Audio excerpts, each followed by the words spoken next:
in the last 5 years, 75% of world's data has been created. Because of such an increase in data, we as humans are not able to undertake so much of information. Hence, our memory retention rate is only 2% as of now. It's predicted that it will go further down to 0.2%. So what we believe is for humans, there is going to be a next race, which is powered by second brain.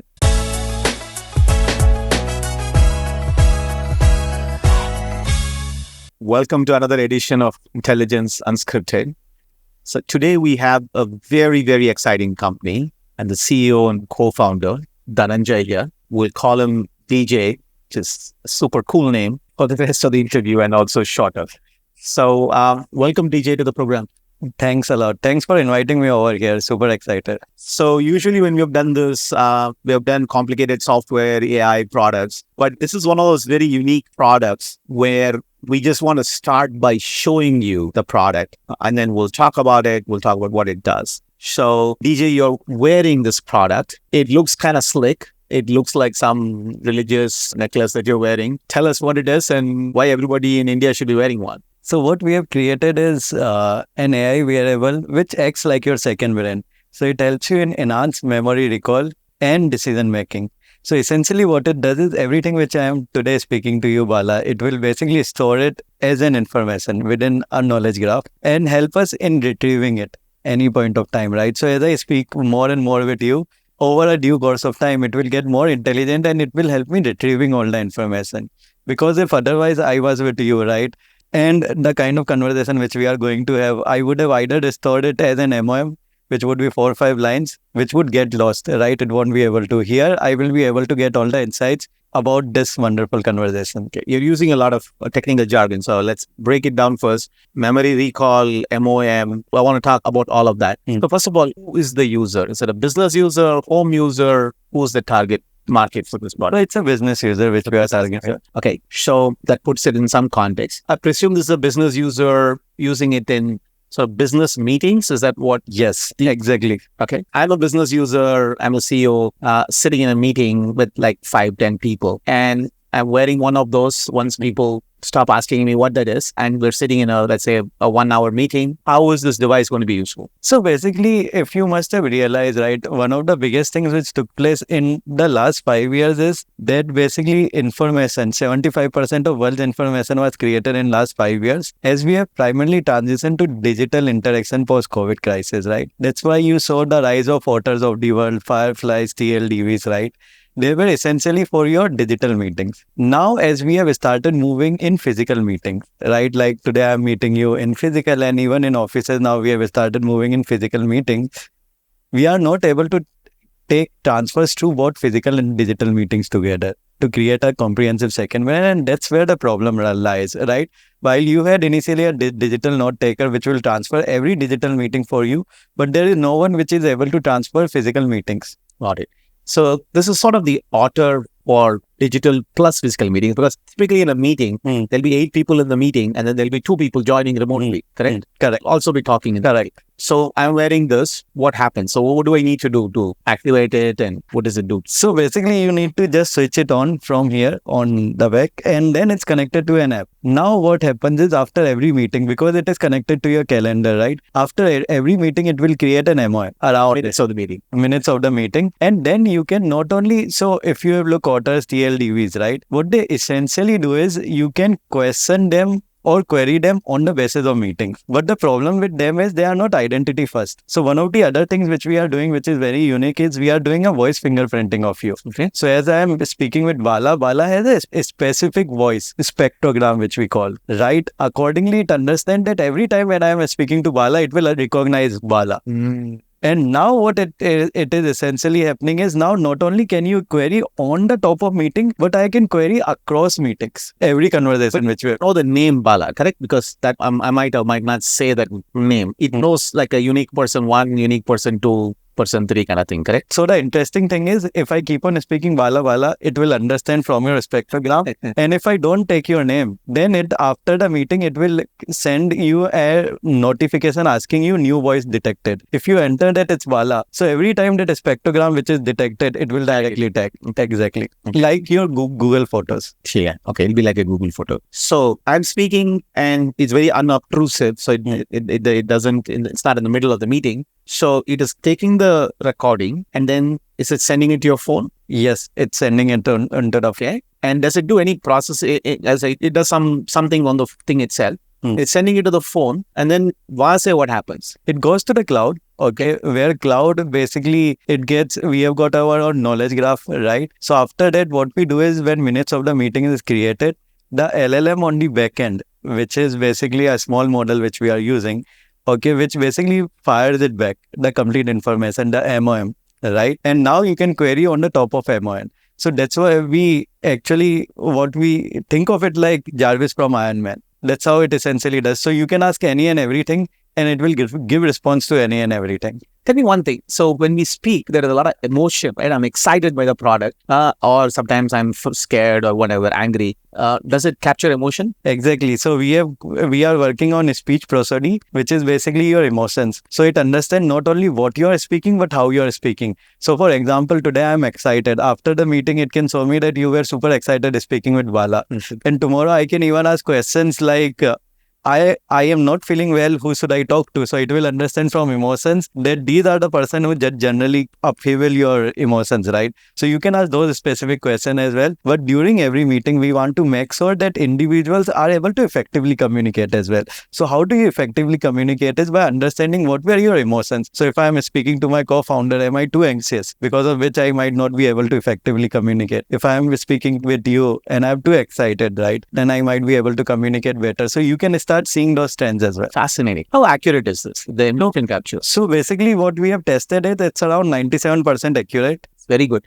Now, India, most meetings happen in English, Hindi, English, all of that. Tamil, whatever, Malayalam, different people. What languages do you understand? So currently we understand English, Hindi, English, but then we are just one integration away from a model like Sarvam to make everything Indic. So those we are also working on. But currently it understands completely English. So it understands English very well. English, so Hindi, English, and excellent. Yeah. So just to summarize the product, it's a very simple device over there. It captures, you just turn it on, captures the whole meeting. You don't have to write notes.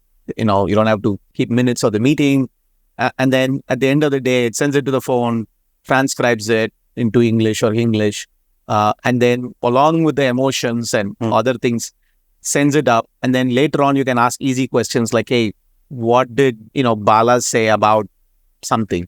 And you can ask a very vague question as well. You don't need to be very precise, and it will still, because it's a knowledge graph, and you're also using large language models to understand the question, right? So it understands the essence of the question and then gives you the right answer. Correct. Does it have a speaker there as well? No, it doesn't have a speaker as of now. But what we are essentially doing is we are giving it a voice output. So next quarter, what you can do is, because it is connected to your cell phone, now if you directly answer, it can basically answer on through your headphones or directly through your speaker of your cell phone itself. So it can do a voice out as well. How much are you selling it for? So we are planning to sell it for 14,999, unlimited meetings, okay, for 1 year. And that's what we are looking at. So that sounds like a good price. Another interesting thing which I wanted to tell, because you actually mentioned that the meeting with Bala, right? So because it's my personal model, okay, so think of it like this is your personalized language model. So ChatGPT is generalized language model. What we have essentially built is personalized language model. Now, say for example, I had to ask, say, what was the question, what were the key concerns of Bala? And say one of the key concerns could be, how are we going to build the hardware in the shortest amount of time? Okay, I can ask the action model to help me fix this. So for example, I can ask that how can I build the hardware faster? Through my knowledge graph, it will understand which all individuals are helping me out in building the hardware and respond it. So it's like my complete second brain. So it's super, super cool. Now, tell me one thing. In a meeting, though, people are writing on whiteboards, there's presentation, PowerPoint. In future, do you think there's a way to capture all of that as well into your knowledge graph? So basically what we are looking at, I would quickly like to tell you about what we are looking at Vision also, right? So we believe that how we move from desktops to laptops to mobiles, the next decade is that going to be that of personal assistants, and that's where we are going to be at the forefront. Because what we have realized is, if you might have seen iPhone 16 launch or Samsung events, right? They are focusing more on camera because everything visual is going to move to cell phones, essentially. Just like every visual, be it photo taking, video capturing, social media, just like everything official is now to laptops. Everything decision making will move to personal assistants, right? So we start with this. In future, we will also get into vision based. Now it would be able to see what you are seeing right now. Okay, and also understand what you continuously see and create a reasoning around it. So while we start with voice, but we plan to get into vision as well. So there'll be a camera in there. Yeah, there will be a camera in there. It might not be this form factor. It might change as different form factors. But yeah, for the nearest ones, we generally don't effectively communicate our emotions the best. Hence, this feeling of voice being one of the biggest sources of information, which is non-indexed. If we are able to index it, we can change the life of millions. Indexing voice. Correct. Phenomenal. Now, what are some of the challenges that you're seeing in building and getting to this point in all of this? So yeah, there are lots of challenges. One of the biggest challenge is, first is when you get into hardware and software play both. Hardware is hard, and that's the reality, right?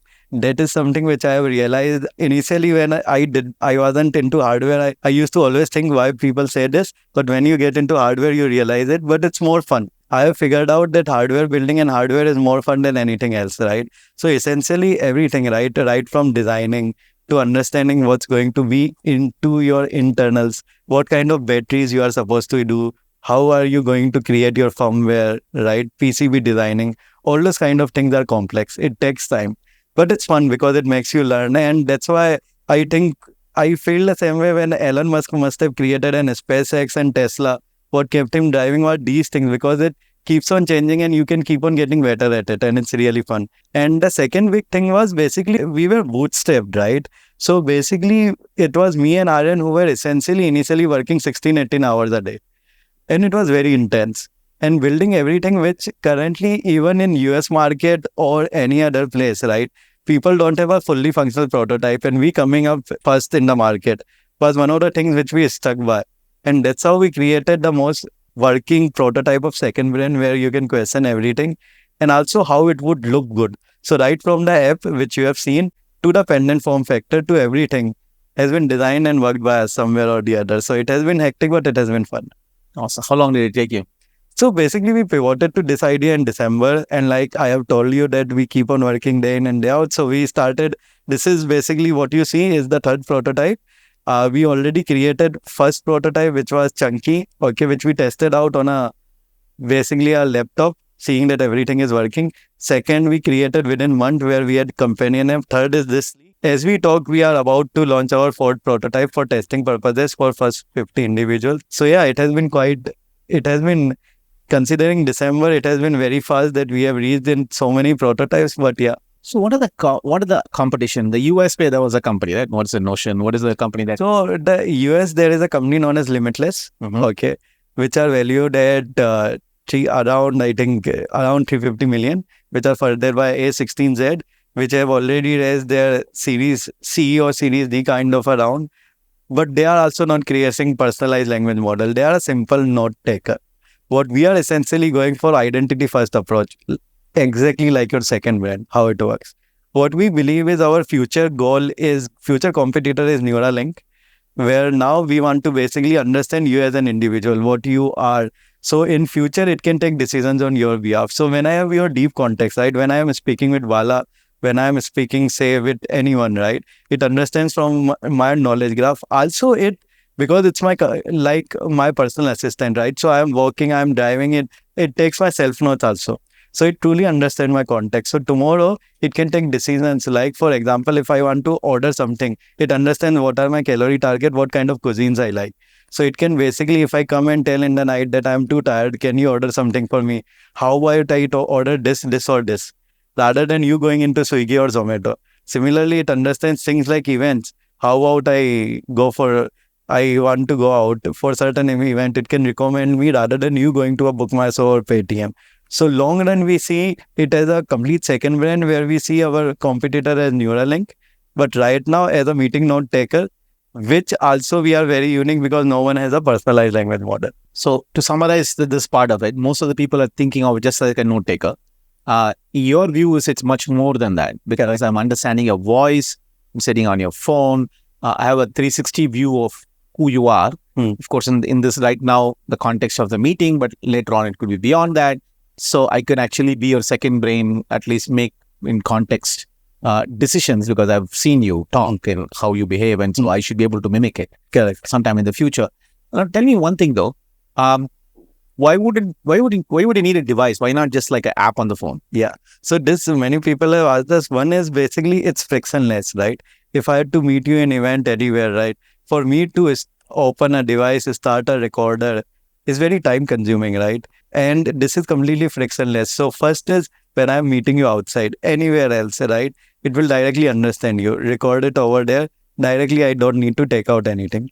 Second thing, what it essentially does is battery life. So this lasts for around 4 days. If you had to start a continuous recorder on a cell phone, it will last for not even 8 hours, sorry. And then the third bigger thing is in future, we look it as, which I was telling you, truly personalized assistant, right? We want it to be a standalone device, wherein now it can take decisions on your behalf, right? Where you don't need to go to your cell phone because it will have a voice output, which I had already mentioned. And then it can start taking a decision on your basis completely.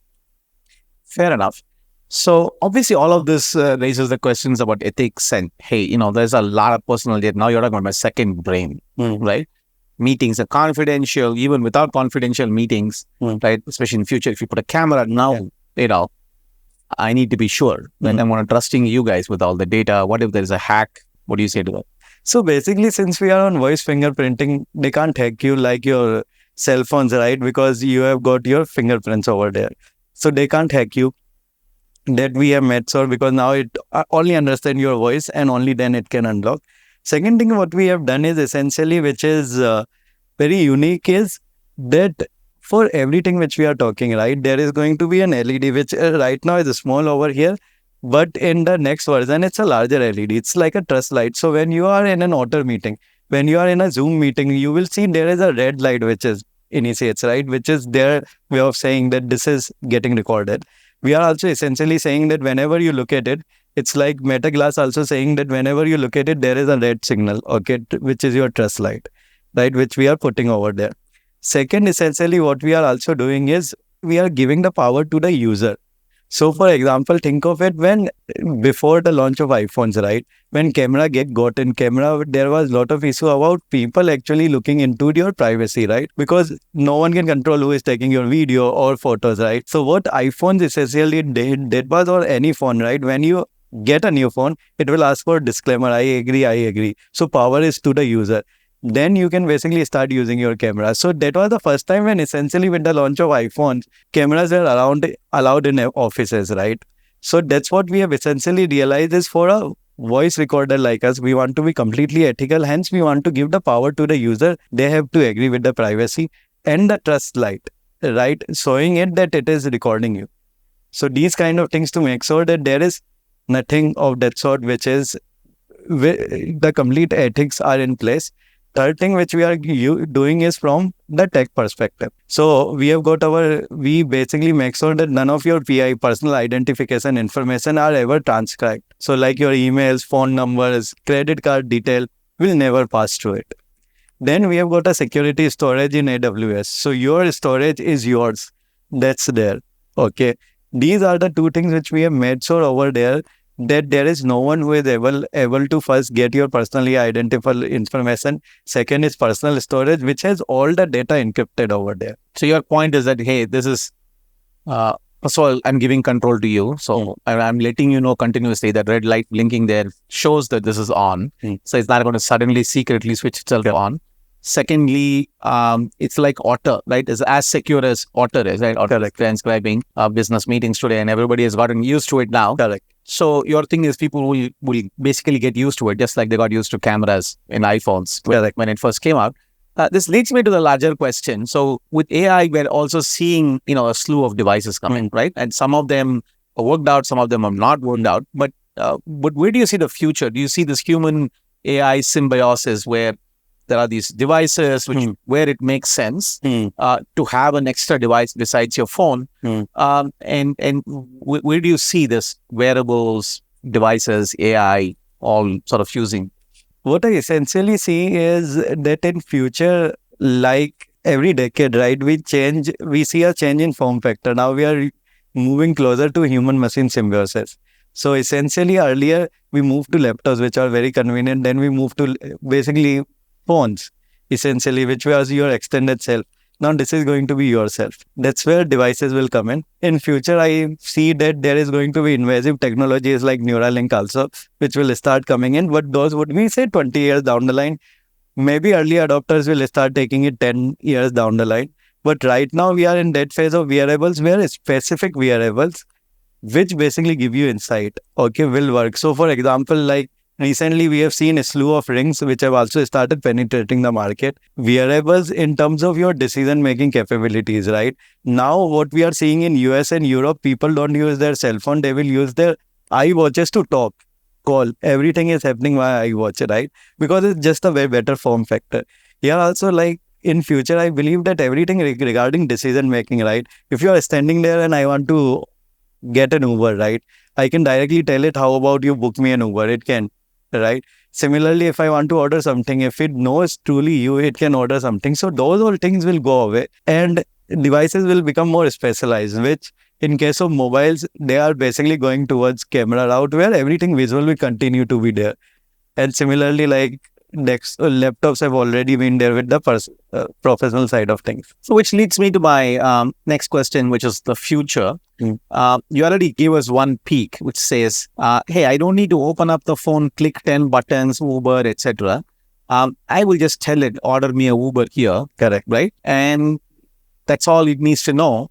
And it knows my location, phone knows my location, it's talking to the phone, and it has my Uber account. It should just be ordering me a Uber, right? Correct. Why open the phone, press 10 buttons? Correct. That's kind of one thing, or Swiggy or Equal. What are the other things, cool stuff possible? You mentioned a camera. 5 years later, your dream world, you're a unicorn, you raised enough money and you're creating this. What will be amazing? So this is what we have thought about is it's going to be an ecosystem, which we call a NeoSapien ecosystem.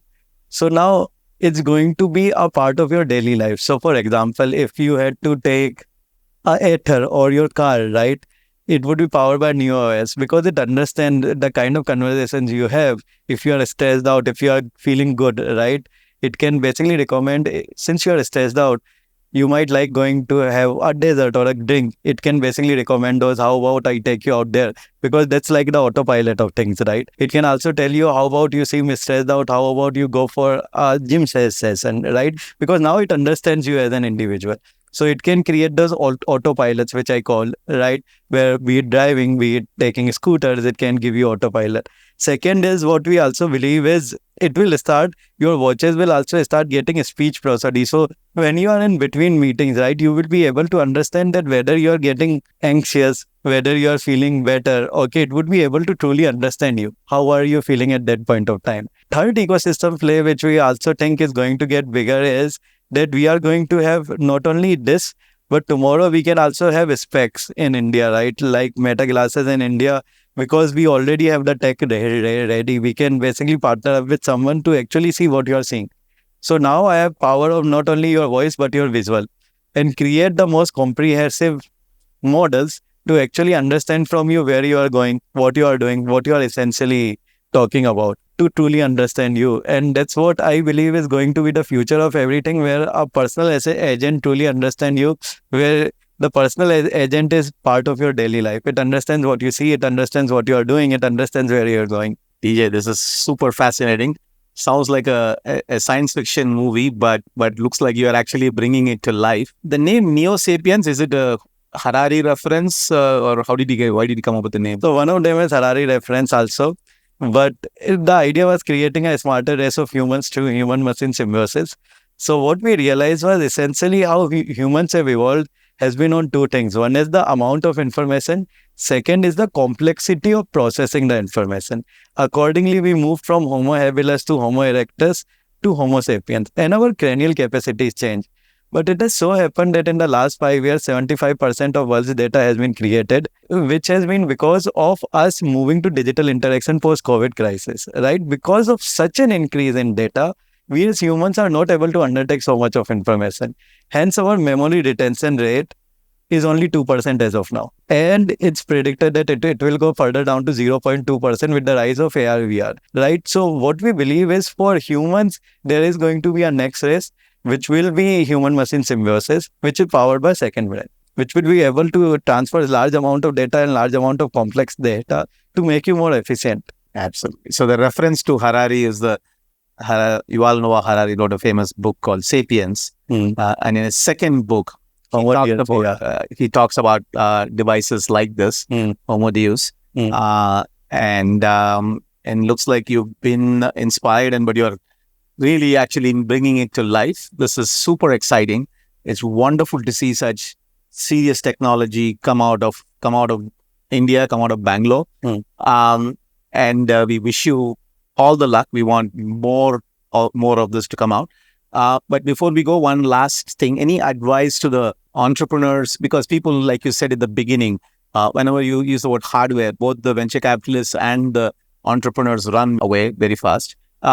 Any advice for them? So basically, my advice has always been to entrepreneurs, because recently when we generated excitement or virality also, they asked us, how should we go about things? What should we do? My advice is become a founder only if you're passionate about something. Otherwise, join a cause as well. So for me, I believe that if you like certain ideas where you can actually contribute, that is also good enough. Otherwise, if you're generally passionate about some ideas, go about it. Second thing is, obviously in India, to be completely honest, we haven't seen hardware brands succeed as much, except for the case of Ultrahuman. So what I see is, what I always believe that there is always an influx point, right? Ultrahuman gave us the way that from India also there could be a global hardware brand which could be built. And now if we properly, truly believe that we can build something original and get it out from the world from India, there is a huge market potential. But I also believe that currently Indian ecosystem or Indian investor ecosystem is not completely open about it, because we haven't seen so many success stories. So I will always tell all the founders to get stuck into it right now. Because of AI, we are going to be solving lots of issues. So one of an interesting use case was with People+ai, which we are solving, which is phenomenal. So there are 63 million in India who are deaf, right? Who, when you actually talk to them, they can't actually hear properly, right? So what we realized when we came to People+ai, they basically wanted us to speak to few deaf individuals. What we realized, every time you have to start a Google caption for them to understand. So what we realized was, then they created a small crack team for us, where now they can get real-time transcripts. And through our device, they can understand every transcript which is happening frictionless, like a normal person, and see and respond to it as well. So there are so many things which an AI can do, which earlier it wasn't. So yeah, with hardware also, I think there is a huge potential. And yeah, that's wonderful. Exciting times. Wish you all the luck on People+ai. Thank you very much for your time, DJ. Thanks.